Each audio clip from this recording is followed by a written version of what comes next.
देख लीजिए question, what are geostationary satellites, give the conditions for launching a geostationary satellite and also give the important uses of geostationary satellites.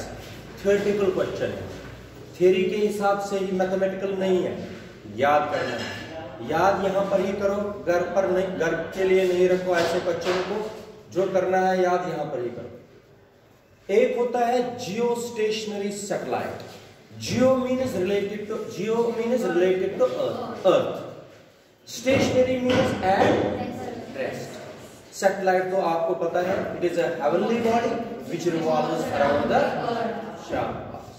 अब एक एक point आप लोगों को मैं बताता हूं। जियो stationary satellite, A satellite which appears, हमें लगता है a satellite which appears to be at rest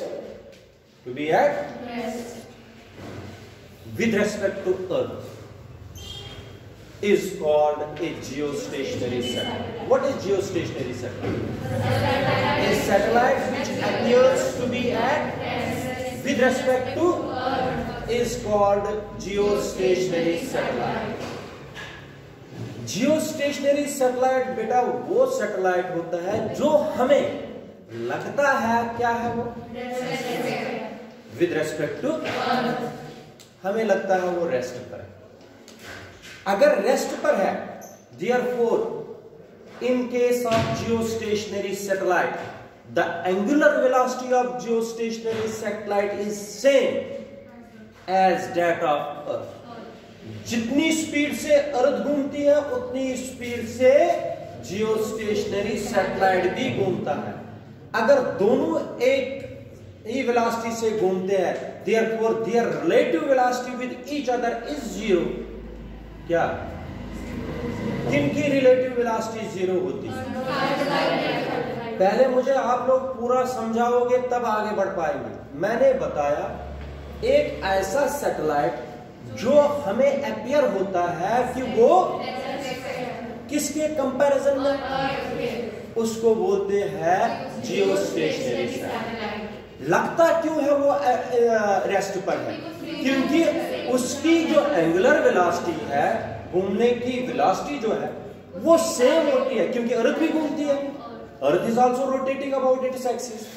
angular velocity of the geostationary satellite is same, not only angular velocity but also direction of rotation भी same होनी चाहिए और शाबाश बेटा। तो जब एंगुलर वेलोसिटी प्लैनेट ये सैटेलाइट की और अर्थ की क्या है, सेम, डायरेक्शन भी सेम, तो therefore their relative velocity with each other is zero. That is why The satellite appears to be at rest. हमें लगता है ये रेस्ट पर है, लेकिन ये क्यों, भी मैं बताऊंगा कंडीशंस। क्योंकि आप लोग मुझे बताओ, अगर ग्लोब देखा है आप लोगों ने, सब ने ग्लोब, अगर ग्लोब है, ग्लोब पर किसी भी जगह आप लोग मान लीजिए इंडिया पर आप लोगों ने एक बिंदी लगा दी। अब ग्लोब को घुमाएंगे, दोनों घूम रही है, कौन कौन, बिंदी और, मगर जो इंडिया में बैठे हैं उनके लिए क्या है, वो रेस्ट पर, क्योंकि हम भी घूम रहे हैं, बिंदी भी घूम रही है और ग्लोब भी घूम रहा है। तो आप लोग खुद ही बता दीजिए कि हमें लगता है जहां इंडिया जाता है वहां कौन, हम लोग भी जाते हैं, लेकिन वो बिंदी भी, इसका मतलब है हमें अपीयर होता है अर्थ के कंपैरिजन में। अर्थ आज भी रोटेट करती है, लेकिन हमें लगता है अपीयर, लेकिन अर्थ तो रोटेट करती है। इसी के हिसाब से अगर जो सैटेलाइट होगा, जियोस्टेशनरी सैटेलाइट, जो हम नेकेड आई से नहीं देख पाते, अगर हम हाई पावर टेलीस्कोप से देखेंगे उनकी, वो हमें लगेंगे रेस्ट पर। क्या लगेंगे? एज कंपेयर टू द, ऐसे सैटेलाइट इसको हम बोलते हैं जियोस्टेशनरी। रीजन क्या है? रीजन यही है कि इनकी जो एंगुलर वेलोसिटी है और डायरेक्शन ऑफ रोटेशन है वो सेम होती है एज दैट ऑफ अर्थ, इसलिए हमें अपीयर होते हैं क्या, ये What is now geostationary satellite? Full definition बता दें. A satellite which appears to be at is called a. The why geostationary satellite appears to be at rest? This is because the angular velocity and the direction of rotation of the satellite is same as that of Earth. This is the reason it appears to be at rest. फिर मैं आप लोगों को conditions में सब बताऊंगा. इसका मतलब हो गया जियोस्टेशनरी सैटेलाइट. क्या?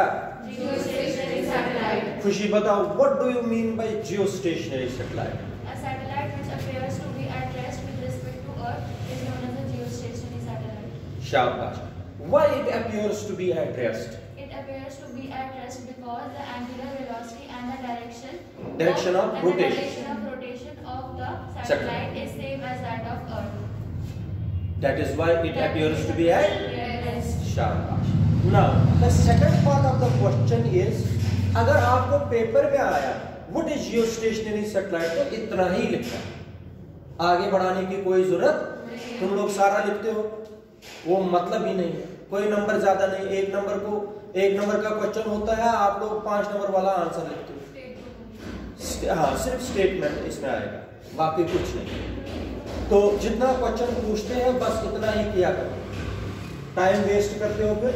Give the conditions for launching a geostationary satellite. There are 3 conditions. How many conditions? 3 conditions. For launching a geostationary satellite. 3 conditions है जो necessary है एक सैटेलाइट को लॉन्च करने के लिए. कितनी? 3. First conditions. First condition है the time period. The time period of revolution of satellite around the Earth must be same as that the time period of rotation of Earth. इसका मतलब क्या हुआ मैं ये बताऊं. अर्थ अपनी एक्सिस पे एक रोटेशन कितने आवर्स में करती है? 24 hours. शाबाश. इन्हीं 24 आवर्स में जियोस्टेशनरी सैटेलाइट अगर अर्थ इस तरह रोटेट करती है, ये भी इतना ही रोटेट करना चाहिए. अर्थ इधर रोटेट करे इतना ही ये भी करना चाहिए. इसका मतलब अगर इस अर्थ को रोटेशन करने में कितने घंटे लगे? इस सैटेलाइट को एक चक्कर रिवॉल्यूशन करने में भी कितना लगना चाहिए? अगर ये इंडिया है, इंडिया के साथ साथ चलना चाहिए. इंडिया के साथ साथ चलना चाहिए. इंडिया समझ आया कि नहीं? इसका मतलब है द टाइम पीरियड ऑफ, सब पहले इधर देखो, the time period of revolution of satellite around the earth must be same as that of time period of rotation of earth about it is कितना है? that is 24 hours. इसका मतलब geostationary satellite अगर एक सैटेलाइट को बनना है उसका टाइम पीरियड ऑफ रिवॉल्यूशन कितना होना चाहिए? 24 hours. ये necessary condition. What is the first condition?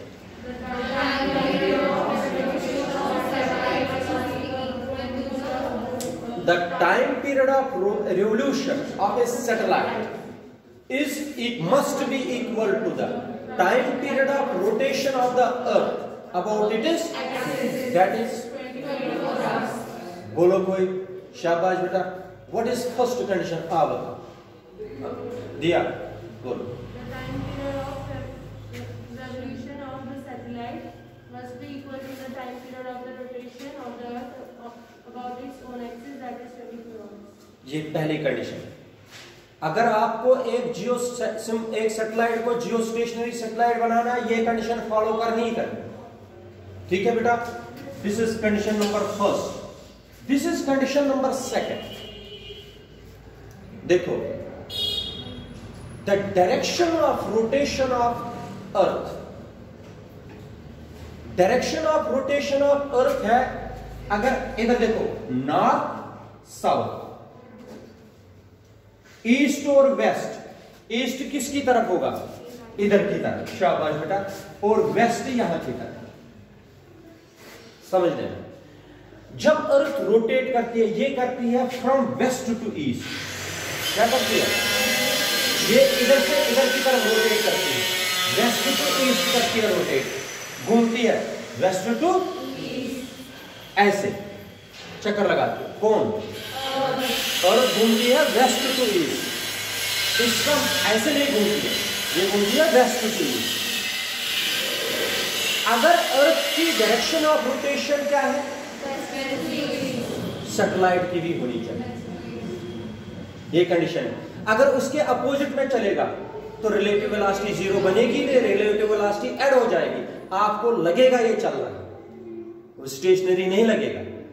अगर इधर देखो, सैटेलाइट को हम यहां से घुमाएंगे इधर की तरफ तो आपको लगेगा ये चल रहा है, लेकिन अगर हम इसी डायरेक्शन में इसको भी घुमाएंगे, किसको? तो हमें लगेगा ये किस पर है। हाँ, ये दूसरी कंडीशन है, जरा बता दीजिए।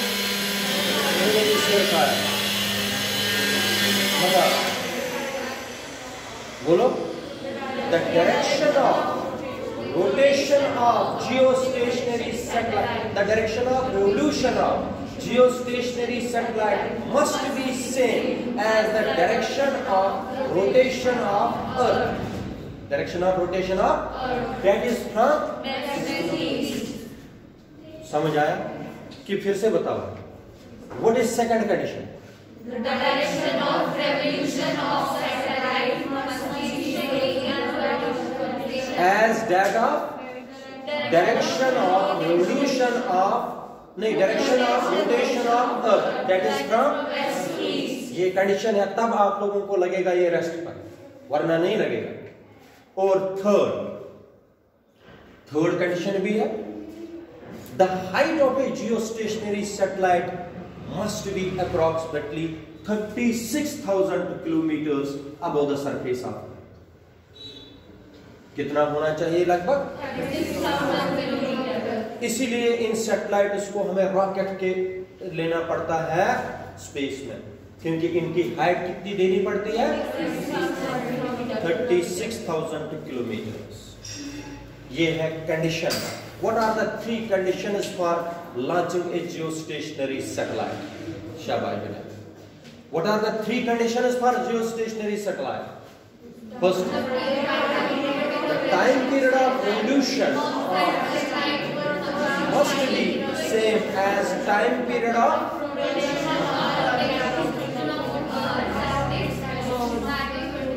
24 hours. Second one is the direction of revolution of satellite must be same as direction of rotation of Earth. That is from the height of the geostationary satellite must be above the Earth. याद रखा, ये है what are geostationary satellites and what are the necessary conditions for launching a geostationary satellite. इसके बाद आएंगे uses.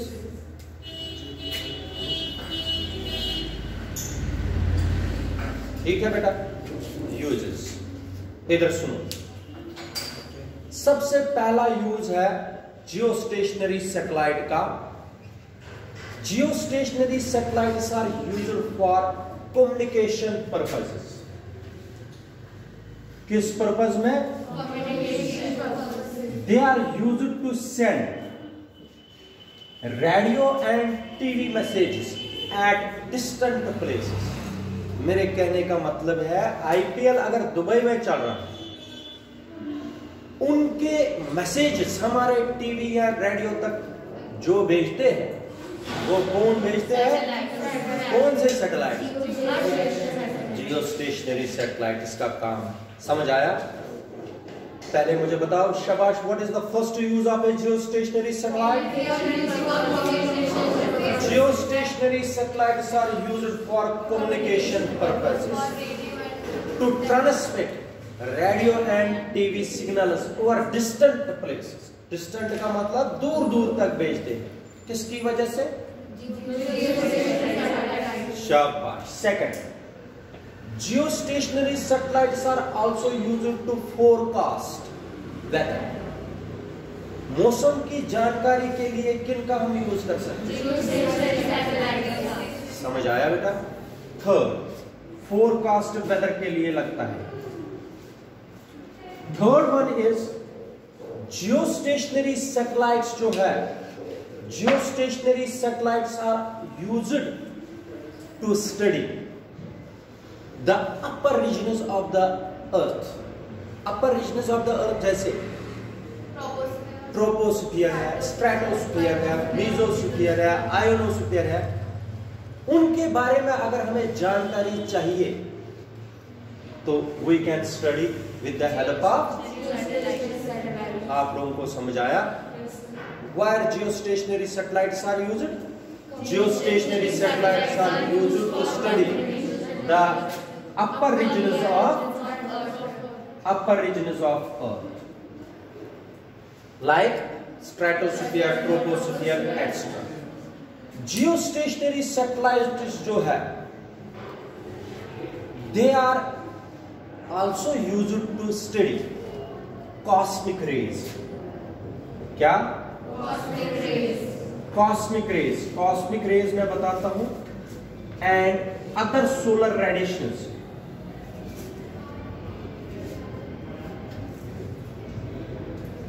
देखो, जो अर्थ का एटमॉस्फेयर है, अर्थ के एटमॉस्फेयर के बाहर कॉस्मिक रेज होती है। Rays, they are a type of raise.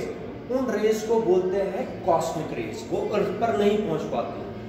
तो और जो दूसरे किस्म के सोलर रेडिएशंस हैं जो सन और दूसरे स्टार से निकलते हैं, उनको स्टडी करने के लिए किसका हम यूज करते हैं? शाबाश। ये कुछ यूजेस है किनके? और भी एक यूज है जो फिफ्थ है, इंपॉर्टेंट है। देखो, अर्थ इतनी बड़ी है, अर्थ पर हम बैठे भी हैं। अर्थ के डायमेंशंस अगर निकालने, इसका रेडियस कितना है, इसके वॉल्यूम कितना है, डायमेंशंस अगर हमें चाहिए इसके, तो किसका हम यूज कर सकते हैं? क्योंकि जियोस्टेशनरी सैटेलाइट के हिसाब से तो ये एक बॉल जैसे, तो ऊपर जितना हम जाएंगे अर्थ क्या लगेगी हमें? एक स्फेरिकल बॉल जैसे। तो geostationary satellites are used to measure the radius of Earth and the dimensions of. कौन?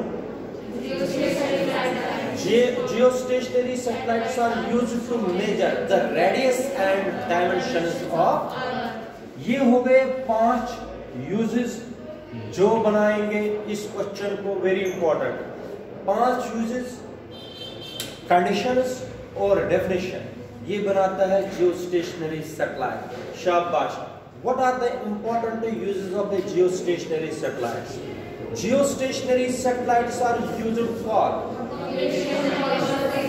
communication purposes. Communication to transmit signals in radios and our distant places. They are used to forecast. Shabash. They are used to study the upper regions of Earth's atmosphere. They are used to study the cosmic rays and other solar radiations. They are used to measure the radius and dimensions of Earth. याद रख रहे हो कि नहीं? देखो, repeat करूंगा आप लोगों के लिए question. What are geostationary satellites? और ध्यान से सुनो boys. A satellite which appears to be at rest is called a satellite which appears to be at rest is called a geostationary satellite. Why it appears to be at rest? This is because the angular velocity and the direction of the angular velocity is of the satellite. Direction of rotation and the angular velocity is same as that of Earth. तो इसके बाद conditions हैं। First condition of geostationary satellite,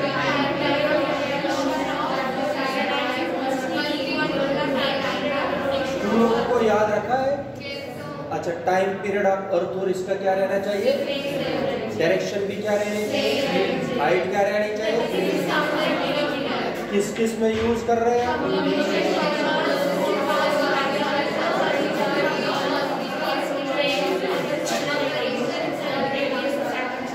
ठीक है। तो इसके बाद बेटा एक शॉर्ट आंसर क्वेश्चन है जो हम इस वक्त कर पाएंगे, बाकी तो नेक्स्ट टाइम ही कर पाएंगे। ये समझ आया?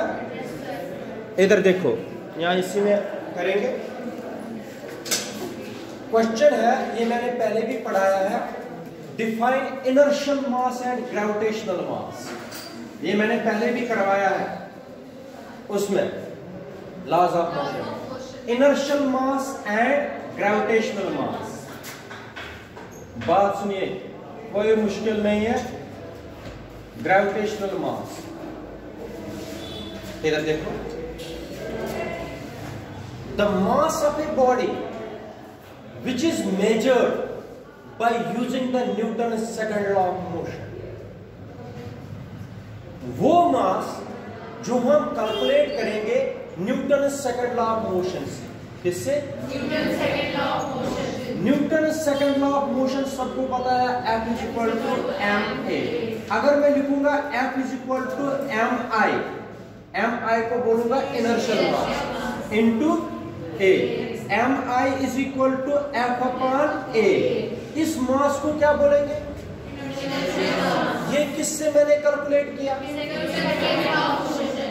इनर्शियल मास। ये किससे मैंने कैलकुलेट किया? शाबाश।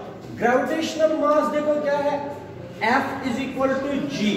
कैपिटल M किसका मास लेंगे? अर्थ का। स्मॉल m किसका लेंगे? Upon r square. इधर देखो m है ना, इसको मैं लिखूंगा mg। mg का मतलब क्या होगा? ग्रेविटेशनल मास किससे कैलकुलेट करेंगे? शाबाश, F r का स्क्वायर मल्टीप्लाई gm। इधर देखो, the mass of a body which is calculated by using Newton's universal law of gravitation is called gravitational mass. इस रिलेशन से कैलकुलेट करेंगे, इससे क्या करेंगे? समझ आया? The mass which is calculated by using Newton's second law of motion, इसको क्या बोलेंगे? The mass which is calculated by using Newton's universal law of gravitation is called gravitational mass. यहाँ पर रुक जाइए। तो एक ही टाइमिंग रखाया करो, या 3 बजे वाली या नहीं। आप लोग भी चेंज करते हो, मैं तो कभी चेंज करता नहीं।